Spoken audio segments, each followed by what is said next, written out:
Hello and welcome to another episode of Growing Up B2B. I'm your host, Ed Delia, second generation president of Delia Associates, the growth advisory and activation firm focused exclusively on family-owned B2B companies. Today I'm joined by Steven Portrude, president of Harwill Express Press. Harwill was founded in 1973 by Steve's parents, Bill and Harriet Portrude, as a neighborhood quick print business. Over the past 5 decades, the company has transformed multiple times, evolving from commercial printing into specialized print management firms supporting corporate meetings, product launches, training programs, and live events across North America. Steve represents the second generation of leadership, but what makes his story especially compelling is his willingness to continually reinvent the business before circumstances forced him to. Whether expanding beyond traditional printing, shifting into event support, or completely rethinking the business model during COVID, Steve has consistently challenged the assumption that yesterday's success guarantees tomorrow's relevance. It's a conversation about adaptation, process, entrepreneurship, and what it takes to keep a family business thriving in an industry that has changed dramatically over the last 30 years. Steve, welcome to Growing Up B2B. Ed, thank you for having me. Great to have you with us. And for listeners who may not be familiar with Harwill Express Press, tell us in your own words what the company does today and how it's evolved over the years. We've evolved from a quick printer doing stationery, letterheads, business cards, and envelopes to a print management firm that handles printing for live events and trade shows for corporate meetings and events across North America and into Europe. This week, my staff's working on a show for Las Vegas and also in Barcelona, Spain. Wow. So we try to move around a little. Wow. So far from the neighborhood quick printer roots established in 1973. Yes. So your parents started way back when you joined, you brought a very different perspective from what you learned at Rochester Institute of Technology and working for several much larger print companies. When you stepped in, what did you immediately see that could be changed or could be different? One of the things that I saw and did was to learn how to kick back and relax and observe. I found that from the last firm that I worked at, which was a magazine company. Don't immediately assume you know the answers. So the first thing I did when I joined my parents was I took a look at marketing, I took a look at sales, I took a look at manufacturing, and I took a look at accounting. And I observed what was going on. And then I went and had a meeting with both my parents and said, this looks like one of the most immediate things that need to be taken care of, cash flow. In any business, I don't care if you're a Fortune 500 firm or a little company, cash flow will kill you. It's king. And I saw that they had an awful lot of money sitting out on the table with their clients. And we built a process that in 1990, we still follow today in collecting money. We went from our average client paying us in 60 plus days to less than 30 days today. From that, once we did it, we created controls, and then we just built a system that we would follow. From there, I went into the other parts of the business looking at it and said, manufacturing seems to work pretty good. So we went into sales and marketing to build the business a little. So that's an interesting approach. You saw, likely from your experience, it sounds like, wow, there's a number of things that need to be worked on, fixed, or improved. But in lieu of coming and saying, here's 20 things we got to change, you said, all right, there may be 20 things, but I'm going to just talk about one. Well, the other thing is, it was a successful business. Mm-hmm. So if someone walked into my business today or in anybody's business today and said, you have to change all these things because you're doing them all wrong, without observing and seeing, your advice is going to get thrown out the door once you walk out the door. So that was something that I learned when I worked at a book manufacturer. I went in there because I was told I was supposed to fix it, and I came up with all these ideas. The owner didn't want to hear it. They loved the way they were running their business, and my plans got implemented very, very slowly, but they fought all the way. So as I grew a little bit, I realized maybe I need to have a little more tact. Maybe I needed to observe and see, well, why are they doing things that way? And then pick and choose the things that will help the business grow the fastest, and be the most important to the business. So when you started to enact change, and you first kind of sat down with your folks and said, "Hey, there's some things we got to work on, but here's number one: we got to really address the cash flow issue." Did you find them receptive to your ideas? Was there resistance, or were they fairly open-minded to what you had to say? That's an interesting question because there was resistance. My Mm-hmm. parents grew up in the Depression, so it was something that they didn't talk about, money. Mm, Um, and their whole life, they saved everything. So their view of receivables was this was money in the bank, but it wasn't in our bank; it was in someone else's bank making money. As soon as we started, digging into it, they understood intellectually. It was an emotional thing. But as soon as we created the processes of proper billing, sending out the invoices within a set period of time to the client, following up, not being embarrassed to say, hey, you know, did you get our bill? Do you have that in process? And then at 30 days, sending them a statement saying, this is what we have that you still owe us, and not being embarrassed about it. yeah. So it was the generation that came out of the Depression. I talked to several businesses that parents came that way, and they had the same issues. But once they understood and saw money coming in, and that eased up them paying their bills to their vendors and allowed them to make a better income, all of a sudden it was like, yes, this is the greatest thing. So, cash flow is king is what I tell Yes. everybody. Yes. And for any of those clients that pushed back, I think sometimes you have to wonder, are they good for our business? Well, it was intriguing. One of our worst pays was a bank. And when I went to go get a loan from them, they turned us down because we had too much receivables out. And they were the number one receivable. So when I turned around my receivables list and went up to the marketing department and said, you do $100,000 with us a year minimum, but we don't want to work with you anymore. Everybody was like, what? I said, you pay too slow. I can't get a loan from you because you owe me too much money.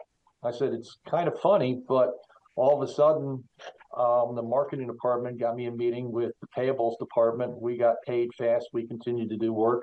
And the payables department went to the loan department and said, he's a good vendor for us. How about if you help him with a loan so he can continue to help us? Um, it's funny that sometimes you need to fire clients to get your receivables under control. That is quite an ironic story. Well, I got another one. I had another bank that wanted to give us a loan, but wouldn't give us work because our prices were too expensive. And I looked at him and I said, well, so if I lower my prices to you, I won't be as profitable of a company. Would you give me a loan? The guy said, no. I said, well, then is your business really worth, me losing this loan because you had a great rate? Hmm. So banks are kind of funny sometimes. They are kind of funny often. Often.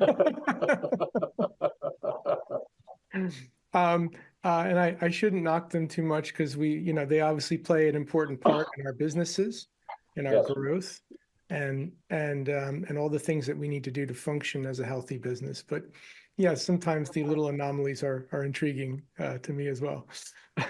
So looking back more at a little closer term, like maybe the last 10 years, if you look back, Steve, what would you say was the single most important growth decision that you made or that Harwill made from a growth standpoint?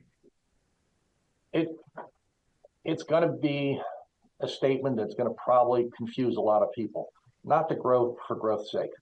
Um, the two companies that I came from before I went and worked for my parents were in the printing industry. One was a mid-size, 400 employee company, and he was forced into growth by the breakup of AT&T. he landed all that print and his business bloomed.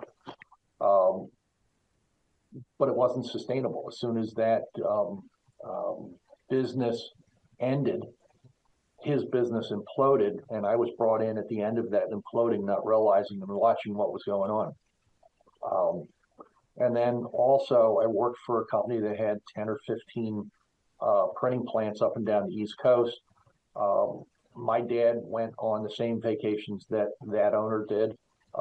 My dad had 10 or 15 people working for him. The paychecks were dramatically different, but lifestyles were very similar. So growth for growth's sake doesn't make sense. I wanted to make a nice living.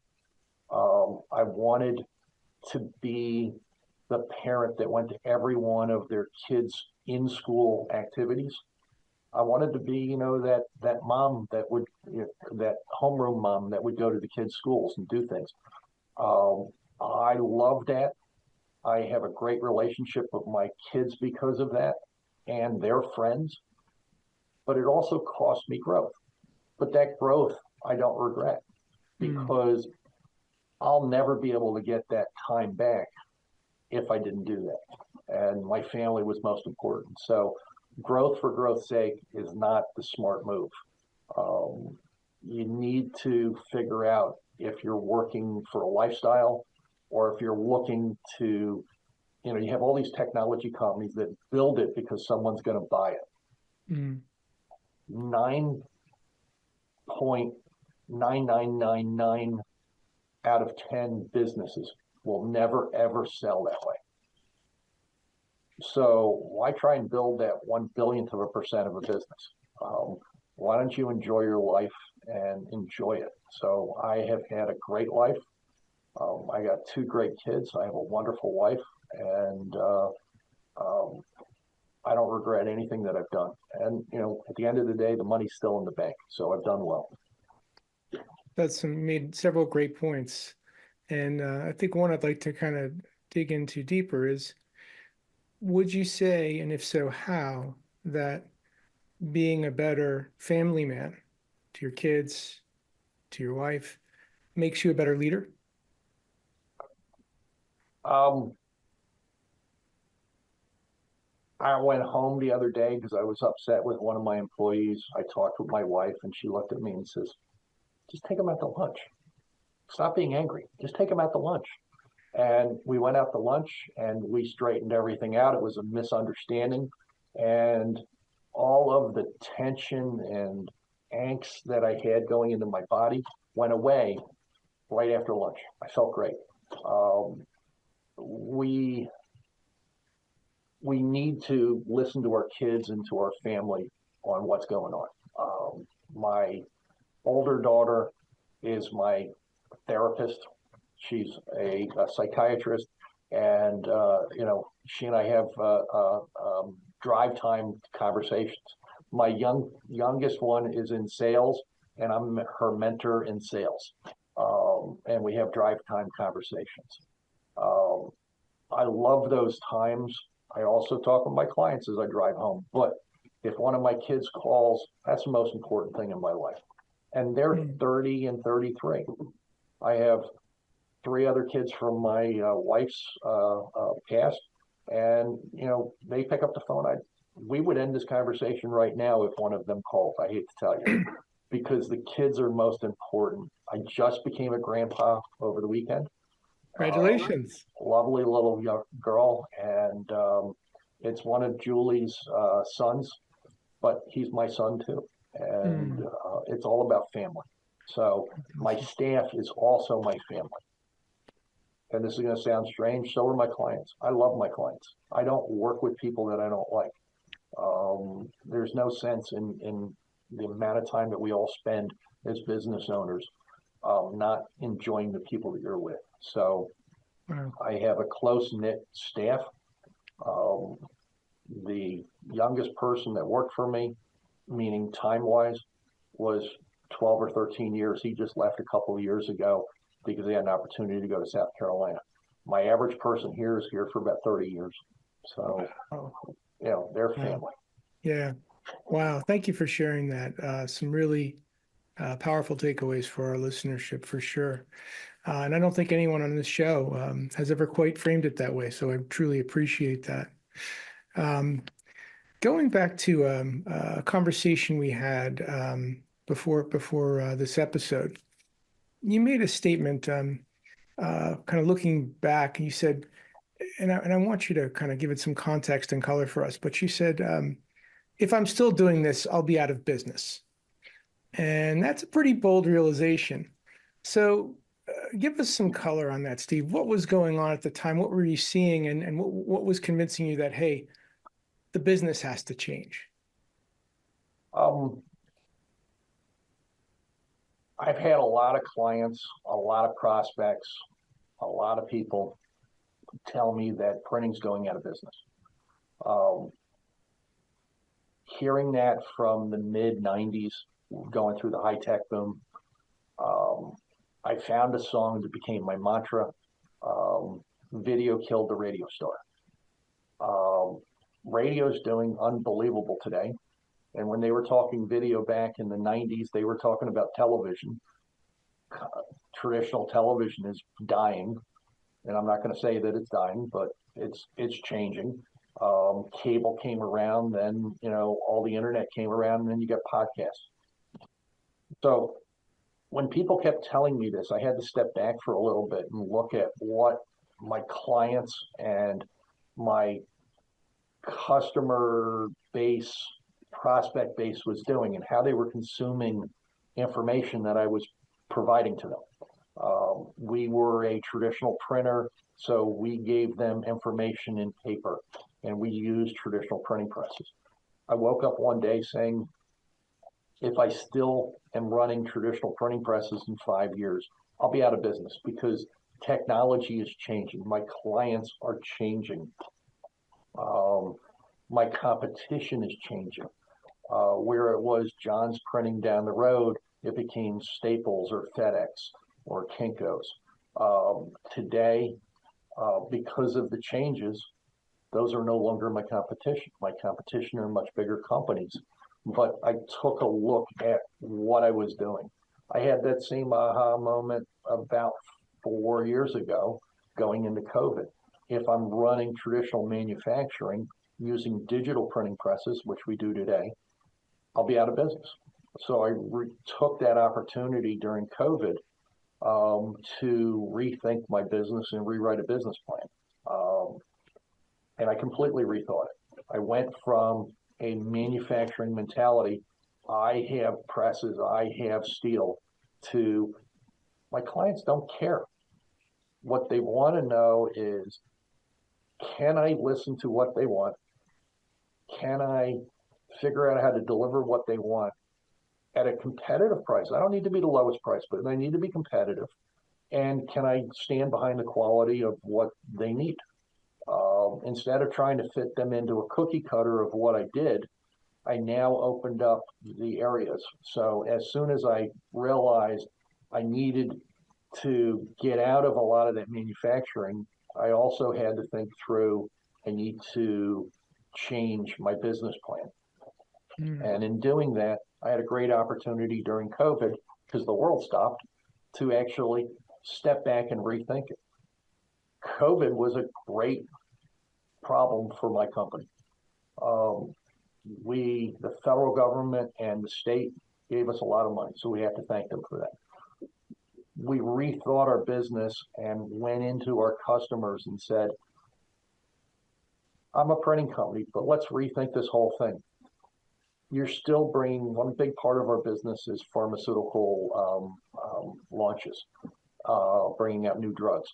You're still bringing out drugs. You still have sales staff that have to figure out how to sell it. Instead of going to a rah-rah meeting and training them in Hawaii or Las Vegas or wherever they went, you're saying, congratulations, look at your 13-inch laptop on your bed or in your dining room table, and now go sell. So we became a fulfillment company during COVID. We had to figure out how to keep our staff going. We also had to figure out how to help our clients. So we continued to print because we found a way to actually distribute our work out to the clients. Instead of just putting it in a box We put it in Christmas wrapped it because you're not going to Hawaii. So you're sitting in your dining room table for 3 days looking at a 13-inch monitor going like, geez, thank you.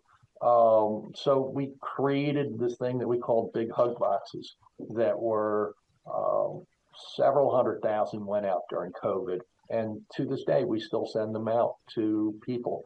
And it's more of a gift, even though it has your learning materials in it, it's a gift. We want you to value what was going there. So that was kind of a long about way of answering your question.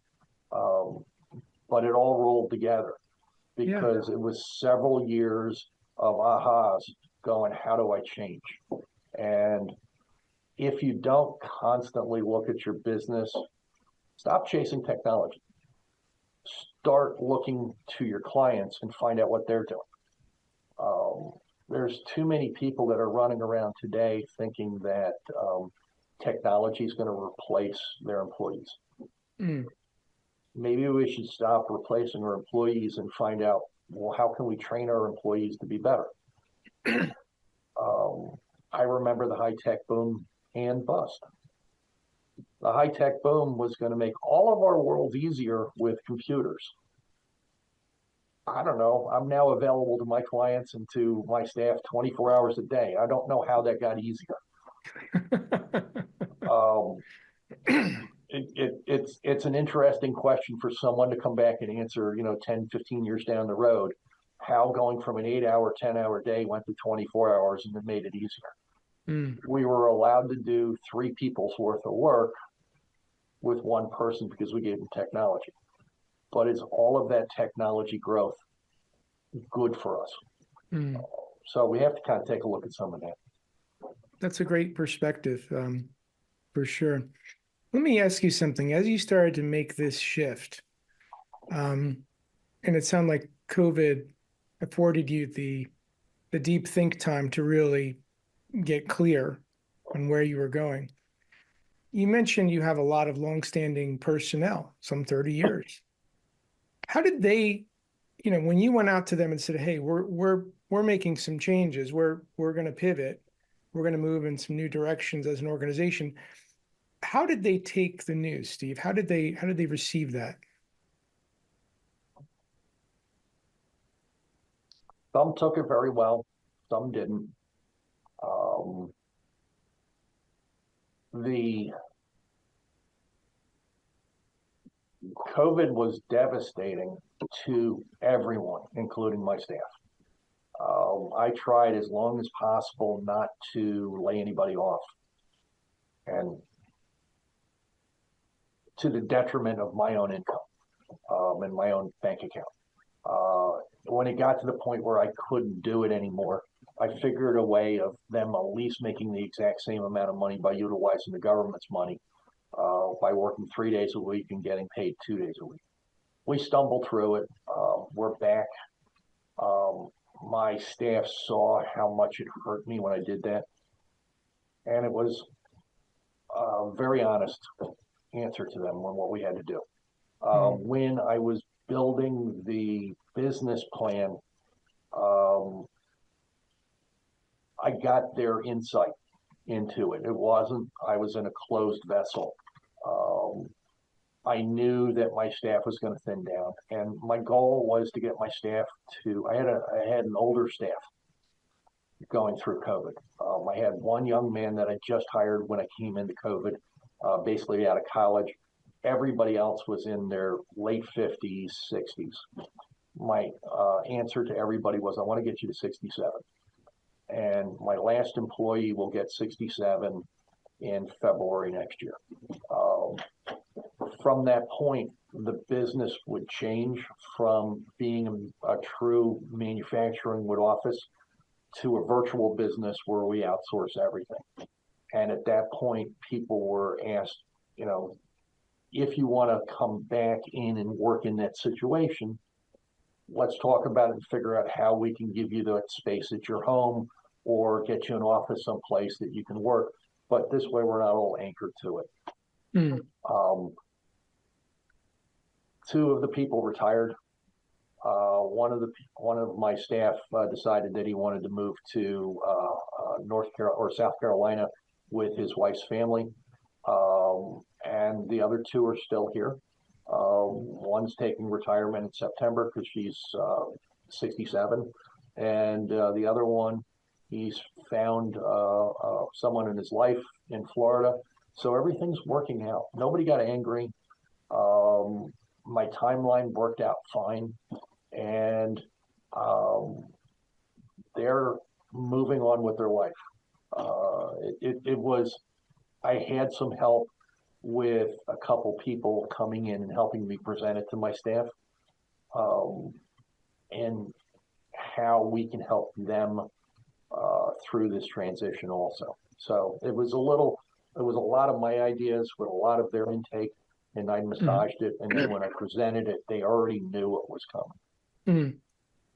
Well, it sounds like you didn't spring it on them. It sounds like you enlisted Yeah, their voice, every step of the way.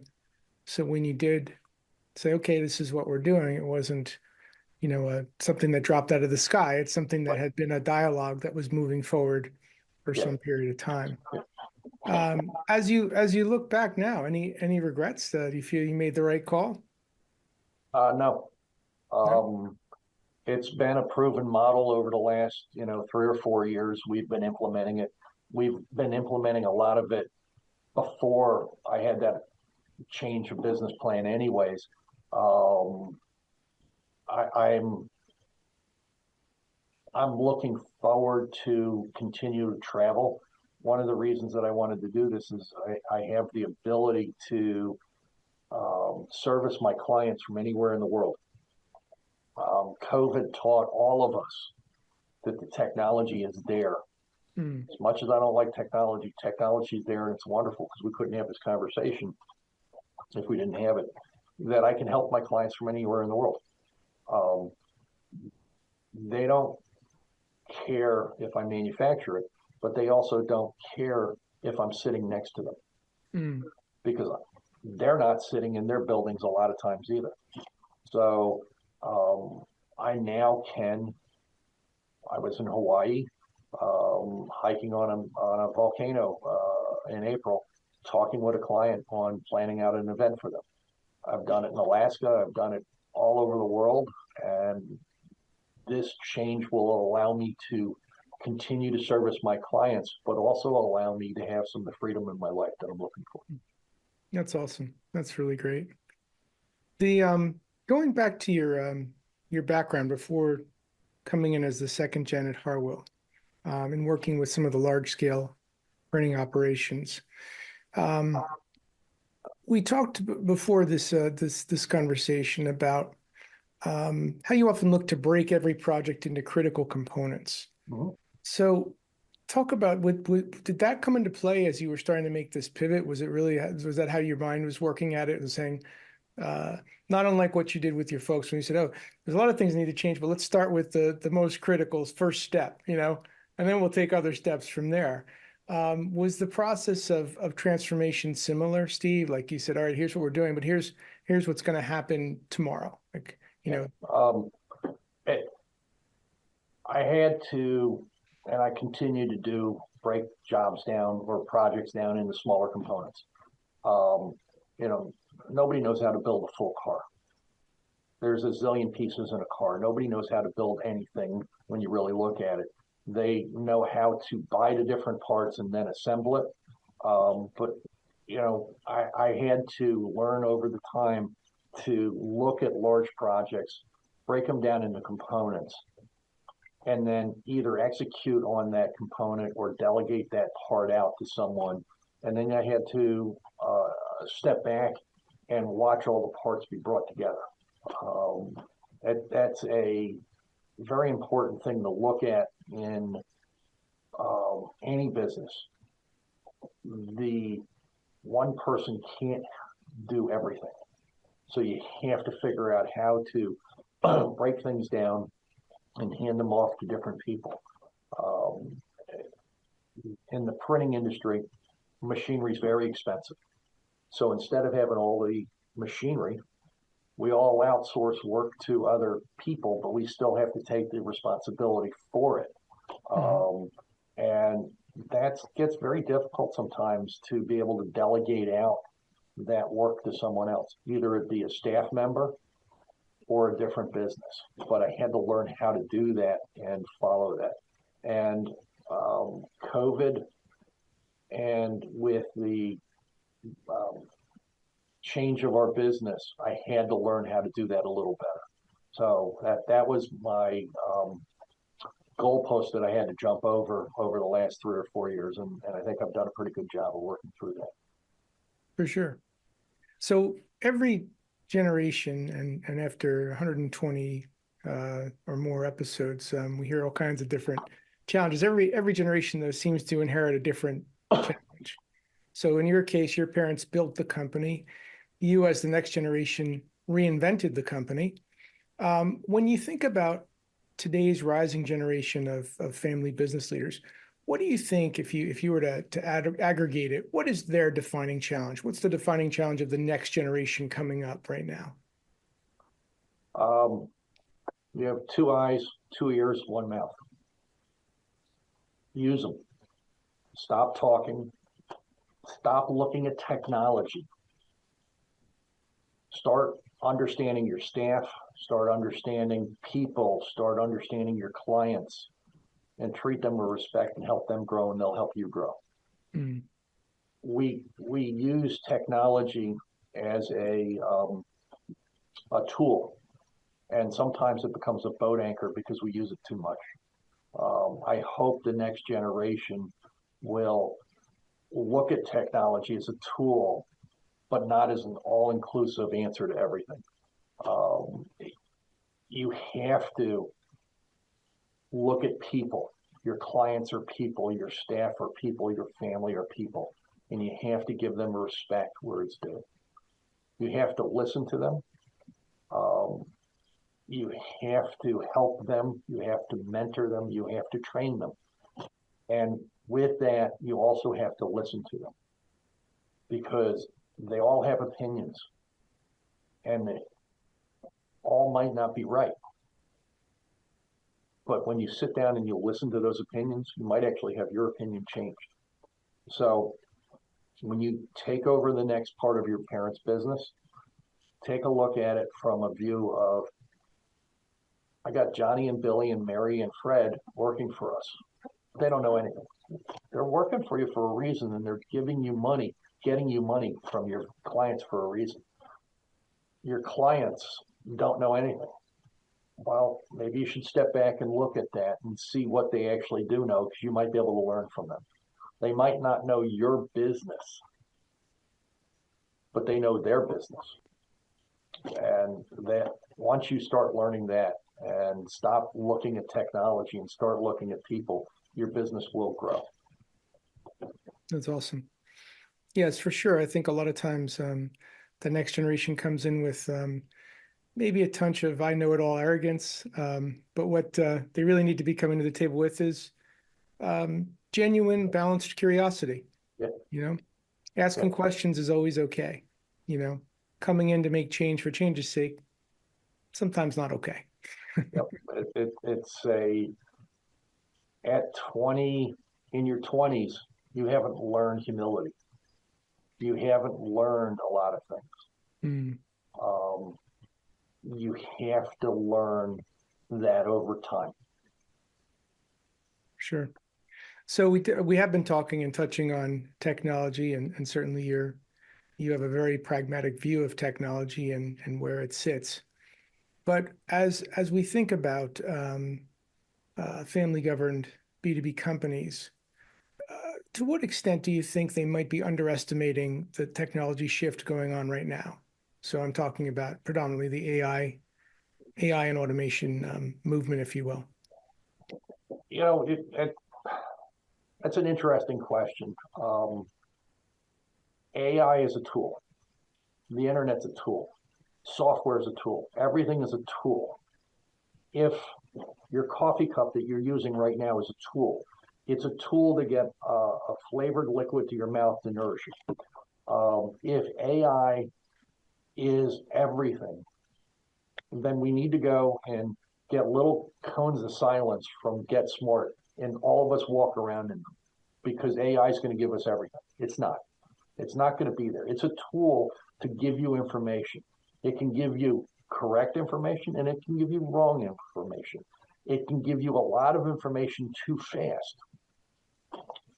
But when you utilize AI or any tool, you have to step back and look at it and say, do I agree with that? I use ChatGPT to write articles, but all they are is bullet points. Then I hand it over to someone else to edit after I've fact checked what I've asked it to write. Because we don't want me writing, because I would not sound smart. We need someone else that's going to understand your strengths and your weaknesses. So AI and all of technology is a tool to help you do your job better. It's not to do your job. And in most small family businesses, we need tools. Plumbers need wrenches, electricians need wire, and house builders need hammers. Everybody needs a tool. It's only a tool, so you can only use it for what it's being used or what it's made for. It's not going to replace your staff. It will make our lives a little easier. In 5 years, this might be a whole different conversation. Because what was last year and what was last month is completely different today. You can't be scared of it either, but you have to respect what it is, a tool. And if you ask the same question to ChatGPT or Anthropic that I ask, the same words, the same day, you should get the same answer. Unless you have a model that you've built, I believe they call them agents now. If you have an agent you've built that's tuned to you, even at that point, they'll be similar, but it'll be an answer towards you versus general. So it's the old-fashioned Encyclopedia Britannica. It has a lot of information. The librarian has a lot of information. The librarian can help you do this too, but nobody wants to walk into a library. At least not for the same reasons they used to. Exactly. But you go to the library on weekends because it's cool. This weekend, it will be very comfortable at the library. Yes, it will. So you made a point earlier, and sometimes I really feel for the printing industry, because it seems like everybody beats up on the printing industry, and everybody wants to declare, print is dead. That declaration must have been made across your career 10 times over, if not more. Yet here we are, you're still growing, printers are still doing well, they're still doing their thing. So when you look categorically at the industry, Steve, why do you think some companies like yours are able to make that reinvention transition and that transformation where others just simply fade away? Well, it's not just a printing industry thing. Take a look at Amazon. In theory, Amazon killed the malls. Every business must look at who they are and keep looking at new places for new services. Look at auto repair shops with the advent of EV cars. It's a completely different world for them. I'm not a great fan of EV cars because I think they're coming in too fast, but an auto mechanic's going to have to change because his main job is fixing an engine, and now it's an electric engine, which is a completely different world. I still go back to my favorite song, Video Killed the Radio Star. Radio's still here. It's how do you get rid of all that clutter that's in the background of the noise that people are telling you that something's dead? Are malls dead? No, malls are not dead. Are retail stores dead? No, retail stores are not dead. What's happening is the marketplace has changed and the buying habits have changed. So Amazon made a massive change in the way people buy by being able to pick up their cell phone and go ding, ding, ding, ding, ding, done, and it shows up an hour and a half later. Is that good for our world or bad for the world? I don't know. But over the last 10 years, and they started off as a bookstore, by the way. So how do you go from a bookstore to being one of the biggest retailers in the world? If you look at buying habits of your client base and the people that you want to find, you'll find a way to stay relevant to them. My client base stopped buying traditional print for corporate meetings because someone said, well, it's bad, and started putting it all on laptop computers because large server farms are better than, having print that's recyclable. So I could go out of business where I can present them with other ideas. So we presented them with branding the tops of the laptops with vinyl, and they went with it. So all their sales staff run around with branded laptops. We have to think outside of the box. So you can't just assume that you're dead. You have to take your blinders off, stay in your lane, but take your blinders off and see what's out there that you can present to your client that will help them, and also allow you to move. I haven't found an EV car yet that doesn't need to have its wheels rotated, that doesn't need to have its brakes redone, that doesn't need to have lube jobs done on the chassis. So the auto mechanics might not be fixing engines until those electric engines need to be fixed, but there's still work for them.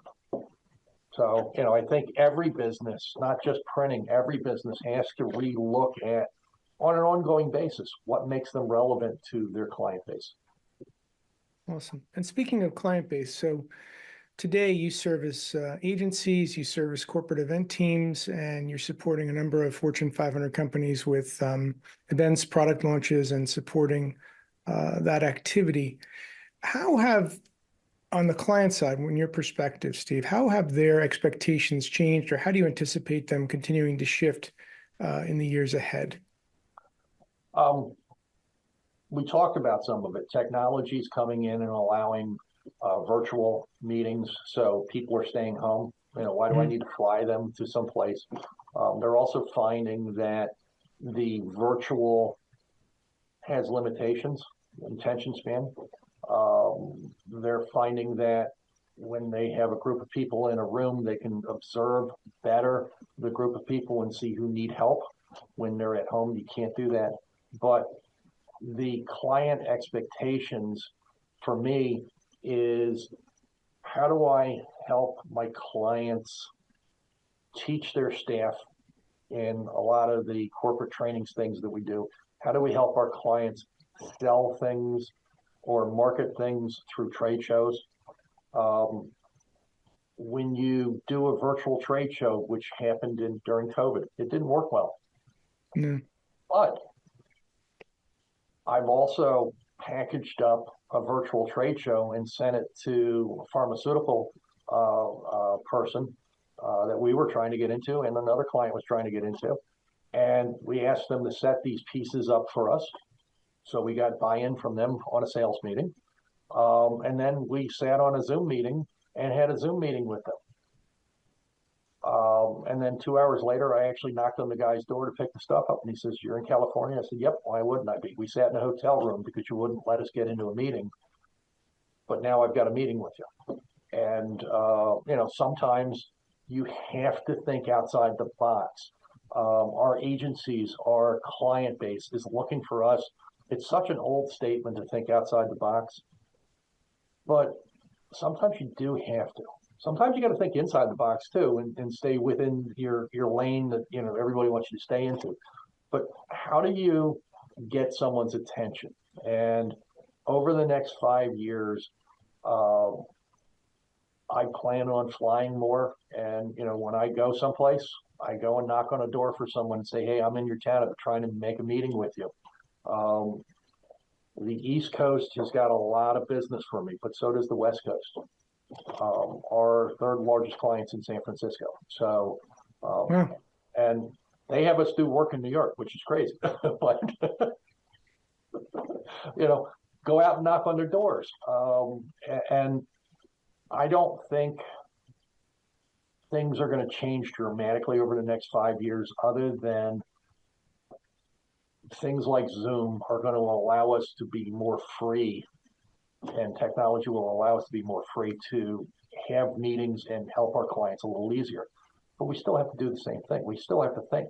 We have to think for them and provide them services that they need, not what I sell. So if I go to XYZ pharmaceutical and try and sell them on stuff that I only sell, but they don't need, I'm taking advantage of them. I'm not doing a job for them. I need to find out what they need and how I can help them in what they need. Nice, nice. So when that time comes, when your stewardship of Harwill Press comes to an end or the baton is passed, and people look back, what would you hope that they would say about your mark, the mark you left, Steve, and your legacy? Well, other than being the greatest guy in the world,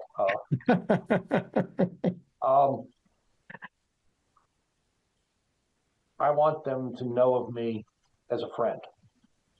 Okay. I want them to know of me as a colleague, as a person that they could count on.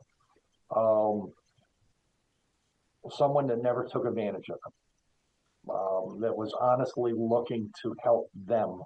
Yes, of course, it's going to help me, but if I take advantage of people, I'm nobody. I want them to know that I'm an honest person, and I also want them to know my family.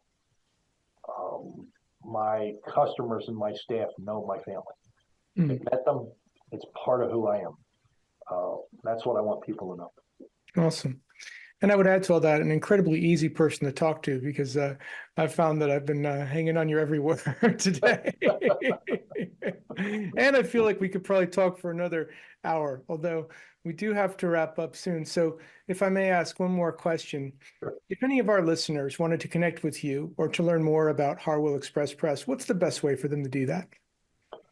Well, the easiest way to get me is through email, Steven@harwillexpresspress.com. And it's very long, I know.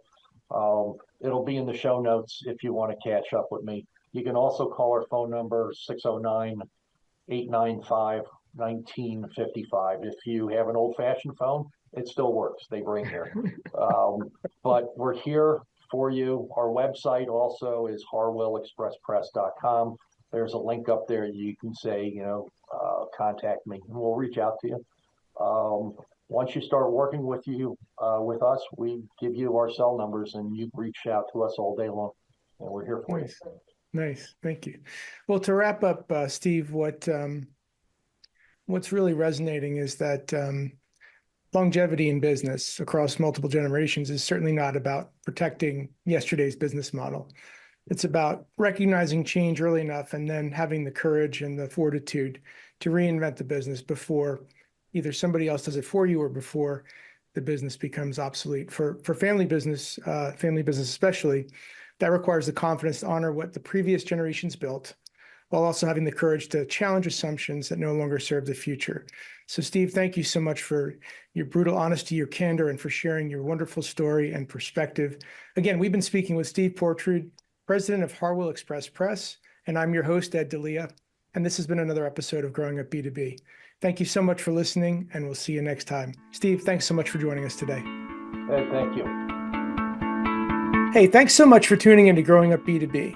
To explore more episodes and insights, visit podcast.delianet.com. And if you've enjoyed this episode, please give us a rating or review on your podcast platform of choice.